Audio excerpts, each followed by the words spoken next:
politique. Alors, un mot du Congo. Est-ce que vous croyez à ce fameux rapport sur la Kenko, qu'ont signé les Congolais de l'opposition et de la majorité, ou bien c'est une sorte de putsch institutionnel C'est la conférence le président Kabila? La Kenko, pour le téléspectateur, c'est la conférence des religieux, oui, dans le fond.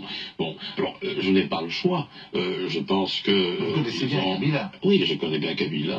J'ai eu l'occasion de le rencontrer il n'y a pas longtemps. Vous l'avez vu il n'y a pas longtemps? Oui, je l'ai vu il y a plus ou moins un mois.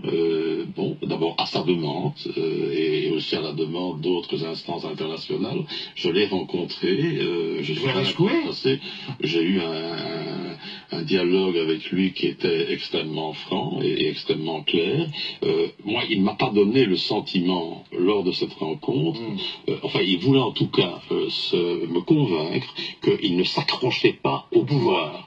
Alors, c'est évidemment difficile de croire ça, à partir du moment où les élections n'ont pas été organisées à la date voulue. Vous lui avez dit ça? Non, bien entendu. À un moment aussi où son ministre des Communications n'hésite pas à insulter la Belgique et la communauté internationale. Quand un ministre, je lui ai dit ça, quand un ministre parle, il parle au nom, évidemment, du chef de l'État. Donc, il ne peut pas faire comme si c'était M. Mende qui parlait tout seul dans son coin. Il porte, évidemment... Votre message à Kabila, vous l'avez vu au palais présidentiel, j'imagine, ou dans un endroit secret? Non, c'était au palais présidentiel. Vous lui avez dit, il faut partir Mais je lui ai dit qu'il fallait respecter les institutions et qu'ici, avec la Senko, il y avait une opportunité d'avoir un accord large, inclusif, parce que l'accord que Kodjo avait négocié n'était pas du tout inclusif, qu'il fallait associer tous les partis, toutes les forces vives, pour avoir un accord, pour organiser dans un délai rapide, très rapproché, les élections. Il ne m'a pas paru opposé à ça. Donc ça, c'est une bonne nouvelle.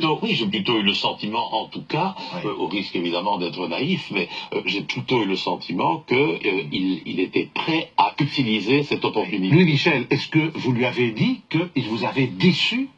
Vous savez, ce n'est pas le langage diplomatique que l'on utilise habituellement, puis je vais pas vous... Vous n'avez pas un langage diplomatique, vous parlez cash. Non, mais ici, je rapporte une audience tout à fait privée, dont je n'ai pas l'intention de dire ce que je lui ai dit. J'ai été très franc avec lui. Je pense que le dialogue a été indiscutablement intéressant. Ce qui m'importait, moi, c'était bien lui faire comprendre que la communauté internationale ne pouvait pas accepter une telle dérive, et donc il devait absolument mandater la Senko pour négocier un accord au finish avec toutes les forces vives. Alors, je vous pose la question...